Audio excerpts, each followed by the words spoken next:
Hello students, in today's volume we will learn about alkene preparation. First हम यहाँ पे बात करेंगे इंडस्ट्रियल सोर्स की फर्स्ट कहाँ से मिलता है. The major source of organic compound is petroleum and natural gas. They are rich in alkanes, aromatic hydrocarbon but do not contain the alkene. alkene जो है वो डायरेक्टली पेट्रोलियम और नेचुरल गैस में से नहीं मिलते, बट जैसे alkene है लाइक इथीन, प्रोपीन, ब्यूटीन, ये जो सारे हैं ये क्रैकिंग प्रोसेस से मिलते हैं, क्रैकिंग ऑफ पेट्रोलियम. तो लार्ज स्केल पे वहाँ पे फ्रैक्शनल डिस्टिलेशन की वजह से ये जो alkene है वहाँ से मिलते हैं. अब देखते हैं preparation of alkene. Alkenes containing 2 to 4 can be obtained by cracking of petroleum. जो इथीन, प्रोपीन और ब्यूटीन है वो इस प्रोसेस से मिलते हैं, क्रैकिंग से. The C2 to C4 alkenes as well as higher alkenes can be prepared by following two methods. अब हम मेथड जानेंगे, जो रिएक्शन जिससे हम alkene और फर्दर नेक्स्ट हायर alkenes को कैसे बना सकते हैं. तो फर्स्ट है बाय एलिमिनेशन रिएक्शन. तो हम एलिमिनेशन रिएक्शन में देखेंगे कि alkene बनता कैसे है. तो दोनों एडजेसेंट कार्बन जो होते हैं, अगर वहाँ से अगर दोनों ग्रुप या दो एटम वहाँ से अगर रिमूव हो जाए, एलिमिनेट हो जाए, जैसे कि यहाँ पे दोनों कार्बन है, वहाँ से एक अटैच है Y एंड दूसरा है Z. अब ये दोनों एक साथ अगर एलिमिनेट होते हैं तो ये अपना जो इलेक्ट्रॉन छोड़ के जाते हैं उनसे इस कार्बन कार्बन के बीच में एक बॉन्ड बनता है, वीक बॉन्ड. एक होता है जो पहले से है सिग्मा बॉन्ड, अनदर जो बनेगा वो होगा पाई बॉन्ड. तो इसकी वजह से कार्बन कार्बन के बीच में दो बॉन्ड है, सिग्मा एंड पाई. तो ये जो कंपाउंड बना वो है alkene. अब क्रैकिंग प्रोसेस में ये Y और Z में हम जो है वो सारे alkane है, तो वहाँ पे H होगा, तो क्रैकिंग प्रोसेस में alkane में से alkene बनता है. अब यहाँ पे इन सारी प्रोसेस में हम डिहाइड्रोहेलोजिनेशन की YZ की जगह पे H और X होगा. Dehydration of alcohol, alcohol means कि दोनों कार्बन पे एक पे से हाइड्रोजन एक पे से OH ग्रुप, और डीहेलोजिनेशन दोनों कार्बन से XX मीन्स कि हेलोजन वहां से रिमूव होगा. इस तरह से alkene बनाया जाता है. एलिमिनेशन रिएक्शन में फर्स्ट देखते हैं डिहाइड्रोहेलोजिनेशन ऑफ अल्काइल हैलाइड. इसका मतलब होता है कि दोनों एडजेसेंट कार्बन में से फर्स्ट अगर ये अल्काइल हैलाइड है तो जो हेलोजन है जिस कार्बन से अटैच है, जिस कार्बन पे हाइड्रोजन है, अब अल्फा और बीटा दोनों कार्बन है. अल्फा कार्बन का मतलब ये होता है कि जिससे वो फंक्शनल ग्रुप लगा है उसको बोलेंगे अल्फा, और उसके जो एडजेसेंट कार्बन है उसको बोलेंगे बीटा कार्बन. तो यहाँ पे फर्स्ट क्या होगा कि अल्काइल हैलाइड में से डीहाइड्रोहेलोजिनेशन का मीन्स ये है कि हाइड्रोजन और हेलोजन दोनों का रिमूवल होगा एक साथ, और वहाँ पे कार्बन कार्बन के बीच में डबल बॉन्ड आएगा और alkene बनता है. तो यहाँ पे ऐसे alkene बनेगा. एक एग्जांपल यहाँ पे है प्रोपाइल ब्रोमाइड का है. तो एंड में जो Br ग्रुप है जिस कार्बन से अटैच है वो अल्फा कार्बन है. बीटा कार्बन पे दोनों हाइड्रोजन है, एक हाइड्रोजन और अल्फा कार्बन से एक ब्रोमीन. ऐसे H और Br दोनों एक साथ रिमूव हो गए और उस कार्बन पे डबल बॉन्ड आएगा और प्रोपाइल ब्रोमाइड में से बनता है प्रोपिन. इसको बोलेंगे हम बीटा एलिमिनेशन. अब हम एलिमिनेशन रिएक्शन के लिए एक रूल देखेंगे, उसका नाम है ज़ेटसेफ रूल. अब इस रूल में क्या होगा कि जो कार्बन है, जो अल्फा कार्बन है और उसके एडजेसेंट जो है उसको बीटा कार्बन बोलते हैं, और उससे जुड़ा हुआ हाइड्रोजन उसको हम बीटा हाइड्रोजन बोलेंगे. अब ये बीटा हाइड्रोजन एक से ज़्यादा भी हो सकते हैं. अगर ये जो फंक्शनल ग्रुप लगा है वो कार्बन और उससे अटैच कोई दूसरा कार्बन है, एक से ज़्यादा कार्बन, तो उसको हम बोलेंगे बीटा कार्बन. वो एक से ज़्यादा हो सकते हैं, और तब उस केसेस में क्या होगा कि एक से ज़्यादा alkene भी मिलते हैं. तो इसलिए ज़ेटसेफ रूल ये है कि in an elimination reaction the alkene which is more substituted is formed as the major product. तो यहाँ पे हम एग्जाम्पल देखते हैं 2 ब्रोमो ब्यूटेन. यहाँ पे अगर हम देखेंगे सेकंड पोजीशन पे ब्रोमो ग्रुप है और ये पूरी अल्काइल चेन है ब्यूटेन.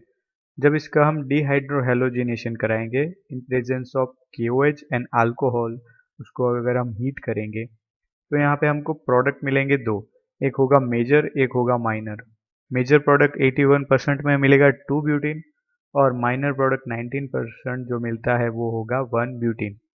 अब ये इसका रीज़न क्या होगा कि यहाँ पे एक जो अल्फा कार्बन से जुड़े दो कार्बन है उसको बोलेंगे हम बीटा कार्बन। अब जब उनका एलिमिनेशन होगा और उसके बाद जो प्रोडक्ट मिलेगी तो कौन सबसे ज़्यादा स्टेबल होगा, वो अकॉर्डिंग टू ज़ेटसेफ रूल जो ज़्यादा सब्स्टिट्यूटेड है वो अल्किन जो है वो ज़्यादा स्टेबल होगा। और हम अल्किन की स्टेबिलिटी का ऑर्डर देखने जाए अकॉर्डिंग टू ज़ेटसेफ रूल, तो यहाँ पे आप देख सकोगे कि Cr2 डबल बॉन्ड Cr2 उससे कम है Cr2 double bond CHR, means कि एक एक अल्काइल ग्रुप वहाँ से दूर होगा, उसकी जगह पे हम हाइड्रोजन लगाएंगे तो उसकी जो स्टेबिलिटी है, उससे जो अल्किन बनेगा उसकी स्टेबिलिटी है वो कम होती जाएगी। मतलब कि जितना ज़्यादा सब्स्टिट्यूटेड है अल्किन उतना ज़्यादा स्टेबल मेजर प्रोडक्ट बनाएगा। नेक्स्ट हम देखेंगे reactivity in elimination. The stability of alkenes not only determines the orientation of double bond but also determines the reactivity of alkyl halide towards the elimination reaction। यहाँ पे ये depend करता है कि जो अल्काइल हैलाइड है वो कौन सा उसका नंबर है, मीन्स कि प्राइमरी है, सेकेंडरी है या टर्शरी है। अब जो अल्फा कार्बन है मीन्स जिससे हैलोजन जुड़ा है वो अल्फा कार्बन है, तो वो हुआ अल्फा हाइड्रोजन और उसके नज़दीक वाला बीटा। तो जो जिससे हैलोजन जुड़ा है वो है अल्फा कार्बन। अब वो ज़्यादा मोर सब्स्टिट्यूटेड है, मोर ब्रांचिंग है, तो वो ज़्यादा स्टेबल हो जाएगा। जो उससे बनने वाला अल्किन है वो ज़्यादा स्टेबल हो जाएगा। मतलब कि प्राइमरी से ज़्यादा सेकेंडरी और सेकेंडरी से ज़्यादा टर्शरी में से बनने वाला अल्किन ज़्यादा स्टेबल होता है। This increases probability of elimination reaction, thus the order of reactivity increases from primary to tertiary। तो सबसे ज़्यादा स्टेबल हैलाइड कौन सा होता है? टर्शरी हैलाइड, उससे कम सेकेंडरी और उससे कम प्राइमरी, बिकॉज इनसे बनने वाला जो आल्किन है, तो अगर टर्शरी हैलाइड से बनने वाला आल्किन होगा वो ज़्यादा स्टेबल होगा, उससे कम सेकेंडरी और उससे कम प्राइमरी में। और एक है कि हैलोजन के ऊपर भी डिपेंड करता है कि कौन सा हैलोजन है, आयोडीन है, ब्रोमीन है, क्लोरीन है या फ्लोरीन।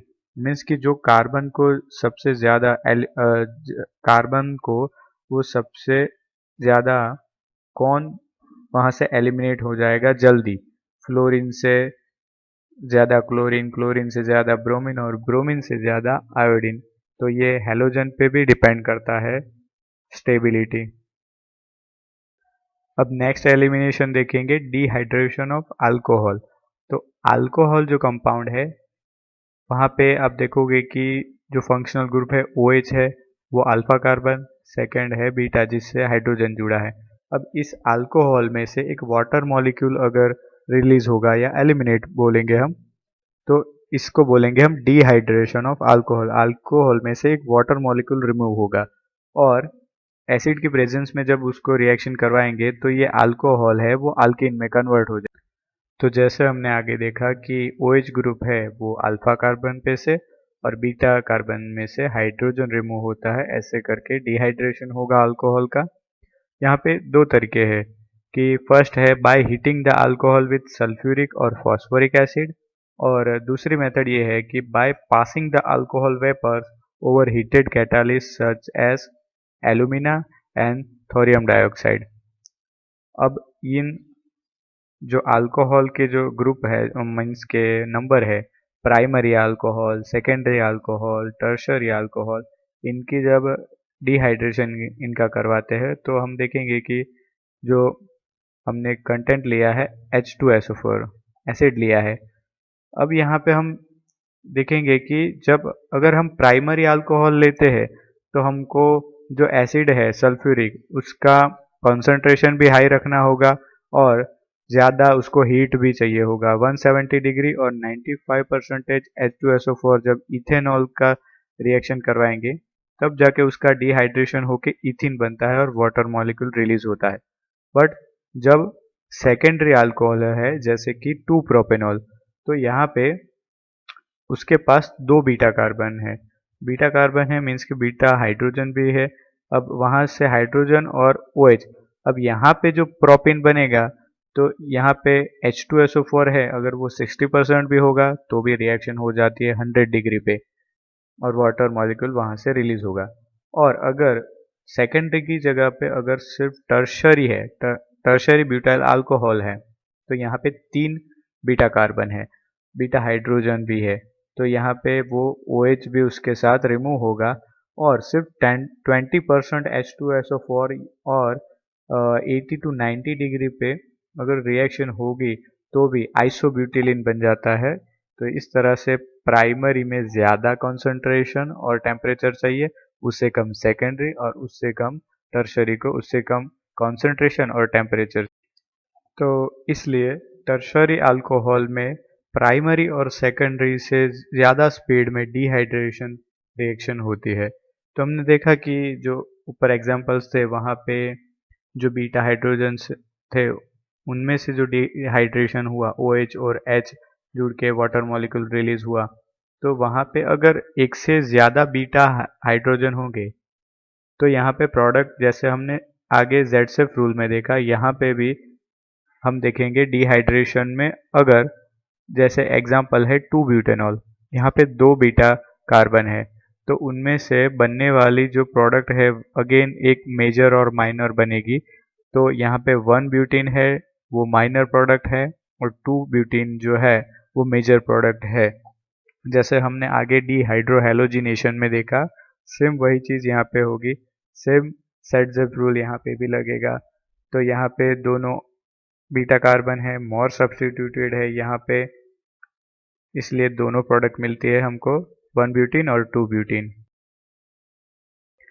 सो हम 2 ब्यूटेनॉल में भी अगर Z-Cef रूल की बात करें तो जब उसका डिहाइड्रेशन होगा और जो 2 प्रोडक्ट मिलती है तो यहाँ पे हम प्रेडिक्ट कर सकते हैं कि 2 ब्यूटीन है वो मेजर प्रोडक्ट मिलेगी, बिकॉज वहाँ पे जो 2 ब्यूटीन है वहाँ दोनों कार्बन पे मिथाइल ग्रुप है, और 1 ब्यूटीन में होता है ये है कि एक जो कार्बन है उसके दोनों तरफ हाइड्रोजन है, इसलिए वो लेस प्रोडक्ट मिलती है। और यहाँ पे हम अभी नेक्स्ट देखेंगे डीहेलोजिनेशन ऑफ विसिनल डाइहैलाइड्स। अब ये विसिनल डाइहैलाइड ये होते हैं कि दोनों एडजेसेंट कार्बन पे सेम हेलोजन ग्रुप वहाँ पे अगर लगे हैं उसको बोलेंगे हम vicinal dihalide. Vicinal dihalide undergo the loss of halogen when they are treated with zinc and alcohol. यहाँ पे हम एग्जांपल देखेंगे 2,3-डाइब्रोमोब्यूटेन का, और उसको हम जिंक और अल्कोहल के साथ रिएक्शन करवाएंगे तो दोनों ब्रोमीन एक साथ एलिमिनेट होके और दोनों कार्बन के बीच में डबल बॉन्ड आएगा और 2 ब्यूटीन बनेगा। तो इस तरह से विसिनल डाइहैलाइड में से भी अल्कीन बनाया जा सकता है और प्रोडक्ट मिलती है zinc bromide. The vicinal dihalide are usually prepared by addition of halogen to an alkene, and therefore the dehalogenation of vicinal dihalide is of little use of the preparation of alkene. This method is however useful for protecting the double bond. Double bond के protection के लिए ये method use की जाती है, और आगे भी अल्कीन में से डाइविसिनल हैलाइड बनाने के लिए भी यही मेथड है। बट जो अल्कीन बनाने की प्रोसेस है, मेन प्रोसेस जो है वो है क्रैकिंग प्रोसेस, और आगे भी है डिहाइड्रोहेलोजिनेशन, डिहाइड्रेशन ऑफ अल्कोहल, ये इसकी एलिमिनेशन के लिए मेन प्रोसेस है। तो डिहेलोजिनेशन का रेयर यूज़ होता है। Thank you students.